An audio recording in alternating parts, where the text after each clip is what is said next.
Sometimes, the love we thought we lost comes back quietly, in a stranger's smile.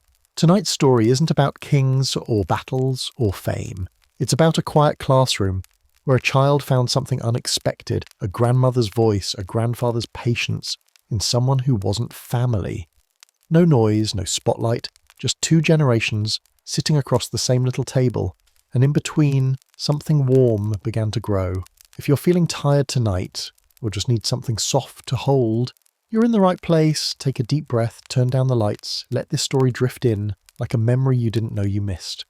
If it brings you peace, feel free to like the video and subscribe to the channel. Some stories aren't meant to wake us, they're meant to help us rest. In a quiet corner of the Midwest, tucked between tall trees and faded sidewalks, stood a school that didn't look special. Its bricks were weathered, its windows hummed in winter.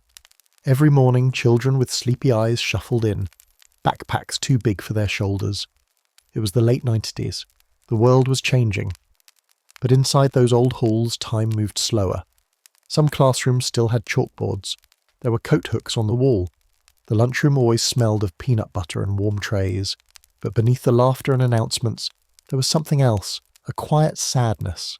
Not loud, not dramatic, just lingering. Teachers felt it. The counselor saw it. Some kids weren't just tired, they were lonely. Their eyes wandered during story time. Their drawings showed houses, but no people inside. And far across town, in quiet homes with ticking clocks and plastic-covered couches, lived another kind of silence. Elders, retired, alone. They watched morning TV, watered houseplants, waited for phone calls that never came. Two kinds of loneliness, one young, one old, growing quietly into the same town. Unseen, unspoken, but real, the idea appears. It was a counsellor, Mrs. Langley, with kind eyes and a soft voice, who noticed first. One day, after another child had been sent to her office not for misbehaviour, but just to sit, she said, "You know what these kids need? Not another worksheet, not another reward chart. They need a grandparent." At first, the staff smiled politely.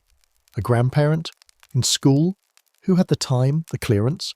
But Mrs. Langley wasn't joking. She called retirement homes, wrote letters, asked quiet questions. Would you like to read to a child? Would you be okay just listening? Would it mean something to be needed again?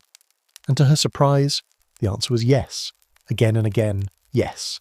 A pilot program began. No fanfare, no press, just 10 volunteers, 10 elders, 10 quiet chairs in 10 classrooms. They didn't teach, they didn't grade, they just showed up, with warm hands, knitted sweaters, time. And the children, slowly, curiously, drifted toward them. Early moments. One boy, Jonah, who never spoke in class, sat beside a grandmother named Irene. She didn't ask questions, she just hummed. Soft lullabies from a language Jonah didn't know, but somehow recognized. Another child, May, curled up beside Mr. Henry, a retired postman with trembling hands and stories about letters that never got lost. They didn't need much, just a story, a cookie, shared silence. Sometimes they watched the birds, sometimes they painted, sometimes they said nothing. But something beautiful began to shift. Classrooms felt warmer, kids laughed easier, teachers smiled more often, not because of a curriculum, not because of scores, but because kindness pulled up a chair. They didn't call them mentors, not helpers, not even volunteers. They were simply introduced as someone special who came to spend time today. The children looked at them with quiet curiosity, and maybe a little confusion. Some of the elders had canes, some walked slow, some smiled like they were remembering something, a memory still warm just out of reach. The children had energy in their feet, and questions in their eyes, but neither side rushed. It wasn't about rushing, it was about showing up. 2 empty chairs. In Mrs. Calder's second grade classroom, 2 empty chairs waited every Tuesday morning, side by side near the reading corner. On one, a child would sit. On the other, their grand friend, no tests, no rules, just time together.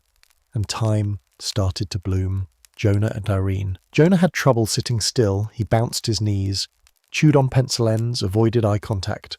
But the day Irene sat beside him, something shifted. She didn't ask him to behave, didn't scold him. She simply opened a book and began to read aloud.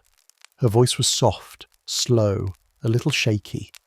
Jonah didn't speak, but his knees stopped bouncing, and he listened. Every word, week after week, she brought the same book, not because they hadn't finished it, but because Jonah asked for it again. Can we read the same one? Not with words, with eyes, with small hopeful glances. And she said yes, every time. Mr. Henry. May had a habit of whispering to herself, sometimes during math, sometimes while drawing. The teachers weren't sure if she was lonely or simply living in her own world.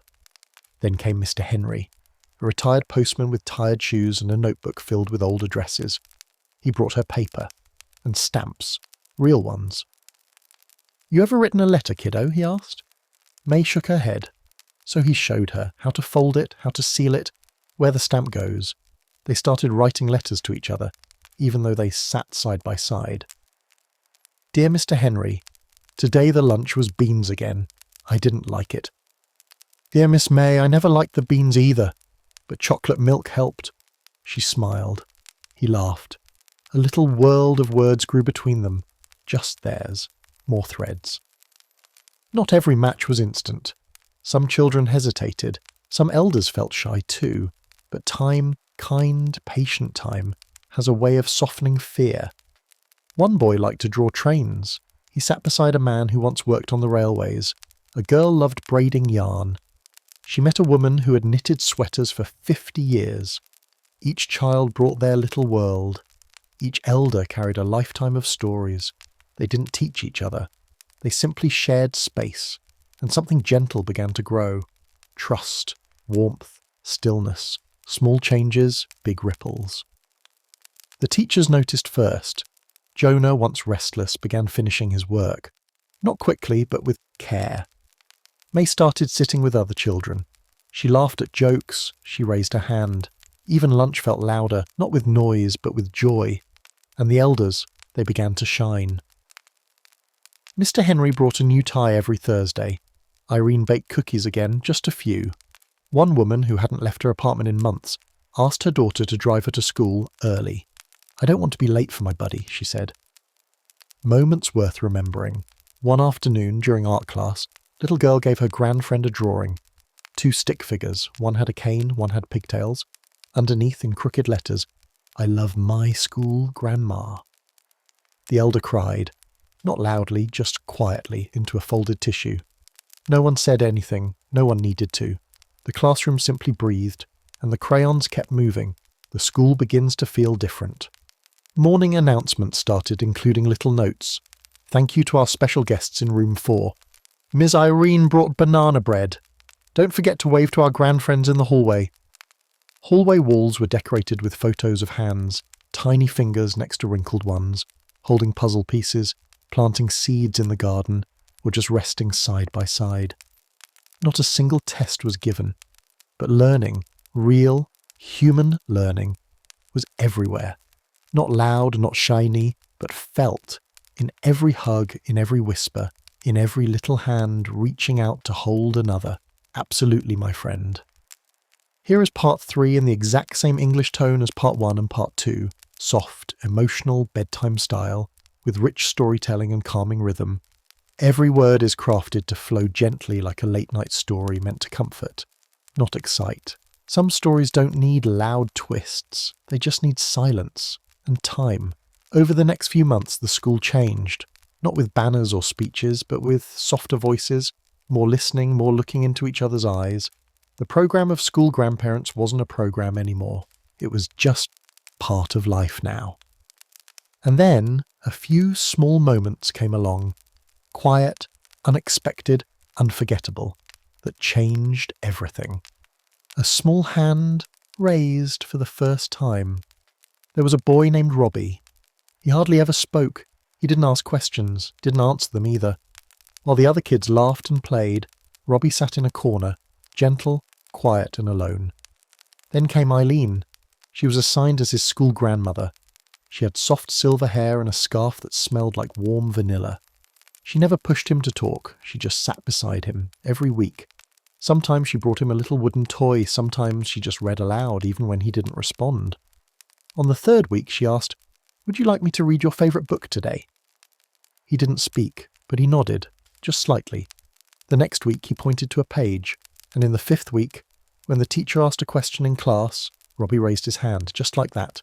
No sound, no fuss, just a little hand lifted gently, and the entire classroom paused, as if the world had noticed something rare. The first time someone smiled again, Mr. Johnson had lost his wife 3 years ago. His house was quiet, too quiet. His son lived in another state, and the days had started to feel empty. He didn't laugh much, didn't speak much, didn't expect much either. Until one day he showed up at the school. He was paired with a boy named Tommy, 7 years old, full of energy and balloon obsession. Tommy loved balloons.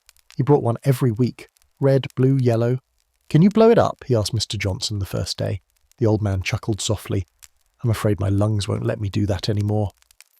Tommy thought for a second. "That's okay. I'll blow them up. You just wear cool ties and teach me how to sit like a gentleman." From then on, every week, Tommy brought a balloon, and Mr. Johnson wore a new tie. One day, Tommy said, "You're the best school grandpa ever," and Mr. Johnson smiled. Not a polite smile, a real one, a deep one, the kind that comes back after years of being lost. Even goodbyes can be soft, but not every bond lasted forever. One day, Irene didn't show up. She had been Jonah's school grandmother. They had read together every Wednesday. She always brought peppermint candy and wore gloves with tiny purple flowers. Jonah waited, then waited the next week too. Still no Irene. On the 3rd week, his teacher knelt beside him and whispered, "Jonah, Irene has passed away. She won't be coming back." Jonah didn't cry, he didn't say anything. He just closed the book slowly, carefully. The next day he came to school with an envelope. "This is for her," he said. "I know she can't read it, but maybe we can hang it on the wall."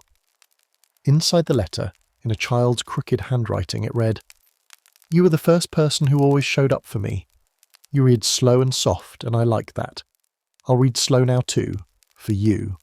That day the class sat in silence, not out of sadness, but out of something deeper, respect and love. The town noticed. It started small, a few parents mentioning how their kids seemed calmer, more curious, more kind. Then a local newspaper ran a short piece, "The School Where Wisdom Walks the Halls," and then a radio station came. They interviewed Mr. Johnson and Tommy. Soon other schools nearby began asking, "How can we do this too?" Older folks who had never considered volunteering said, "Could I just come and listen to a child read?" One grandmother said, "I thought my days of mattering were done, but now a 6-year-old tells me I'm the best part of their week." And just like that, it spread, one quiet story at a time. Some chairs never stay empty. Years passed, some of those kids grew up, some of the elders moved away, some said their final goodbye. But the chairs stayed. Every year, one classroom still had 2 chairs side by side, one for the child and one for someone special. When a new student would ask, "Why is this seat empty?" the teacher would smile gently. It's not empty, it's waiting for someone who shows up just to spend time with you. Years passed, as they always do. Children who once held wrinkled hands now held pencils, then diplomas, and one day steering wheels and house keys. But somewhere inside they still carried the smell of peppermint, the sound of soft laughter, and the memory of someone who simply showed up. The school grandparents program didn't stay the same. No good story ever does, but its echo, it stayed, what the children remembered. At a small school reunion years later, a woman stood outside a quiet hallway. She was in her 20s now, a teacher in a nearby town. Her name was Ava. She looked at the old library window and smiled. "My grandbuddy used to wait for me right there. Every Thursday at 10 a.m, she'd wave like it was the first time she ever saw me." Ava had been a shy child, always tugging at her sleeves, afraid to read out loud. But her school grandma, Miss Edna, used to bring poetry. Not the kind with rhymes, but the kind with meaning. And each week Ava read a little more. Today Ava writes poems for her students. She says she teaches softer subjects, not because they're easy, but because she knows how much gentle things matter, how the elders change too. For many of the elders, the program had become the very heartbeat of their week. One of them, Mr. Howard, passed away a few years after the program began. At his funeral they found a small folder in his drawer. Inside were dozens of drawings, Stick figures, silly faces, handwritten notes like, "To my favourite old man. Thanks for helping me tie my shoes. You smell like apples and hugs." He had saved every single one, and on the back of one note he had written in pencil, "This is the first time in years someone called me their favourite." It was dated 2 days before Christmas, his daughter later told the school. "I didn't even know he volunteered here, but now I know why his eyes looked different that year, when the programme had to pause." Not all years were smooth. Some brought challenges, funding tightened, new policies came, some parents worried about safety, others about distraction. There were meetings and letters and decisions no one wanted to make. For a year the programme paused. The halls felt colder, quieter. Even the teachers noticed. Children didn't cry more. They just asked less questions. They shared less stories. They rushed less to school. But the memories were still there. And then one day, a third grader named Lily wrote a letter. "I don't want a new iPad. I want Mrs. Helen back." The letter was printed in the local newspaper. And slowly, the programme returned. Smaller, but stronger. Because some things don't fade. They just wait for someone to notice them again. How it spread beyond one town. It started as one idea, one school, a handful of kids and a few warm-hearted seniors, but stories, they travel. Another school in a nearby town tried it, then another. Soon a group of retired teachers began offering to train other elders on how to listen well. It wasn't complicated. In fact, their first rule was, you don't need to fix anything, just be there. Libraries joined in, so did local cafes, churches, parks. In one city, a senior centre created hug hours, where children could stop by after school just to say hello and eat cookies. Not every version was perfect, but every version mattered. Because the idea wasn't about a programme, it was about people, about recognising the quiet spaces between young and old and gently filling them with presence, what it meant to be seen. Years later, a grown man named Diego stood in front of a classroom. He was giving a talk to 8th graders about empathy, about noticing things, about seeing people before judging them. Someone asked, "Where did you learn all this?" He paused, smiled and said, "From a lady who taught me nothing, but how to sit still, how to look someone in the eyes, and how to say I'm here without using words." He didn't remember her last name, but he remembered her hands, and how she never checked her watch, and somehow that changed him forever. A quiet ending, a gentle legacy. Not every child had a school grandparent. Not every elder found the perfect match. But that was never the point. The point was the attempt, the reaching out, the decision to show up, even when nothing required it. Some chairs still sit empty in that school library. But every now and then a child walks over, sits quietly and opens a book. No one tells them to, and maybe, in some small way, that means the programme never really ended. Because love like that doesn't vanish. It lingers in drawings, in poems, in the way a child says please, or how an old man folds a paper heart and leaves it behind, just in case someone needs it. And just like that, tonight's little story finds its final line. If your eyes feel heavier now, if your heart feels just a little quieter, then maybe this story did what it came to do, because sometimes we don't need answers or noise. We just need to feel held by a voice, by a memory, by something soft and true. Maybe something in this story reminded you of someone. Maybe it didn't. But if even one part of it stayed with you, then thank you for listening. Leave us a gentle note in the comments, just a word or a whisper. And if this story brought you a little peace, you can like the video and subscribe too. Here on Good History for Sleep, we don't just tell history. We tuck it in. We read it slowly. Like a letter you were always meant to hear. We'll be back soon with another story for your heart. Until then, sleep softly, dream kindly, and remember, some stories don't wake us up. They stay beside us while we fall asleep.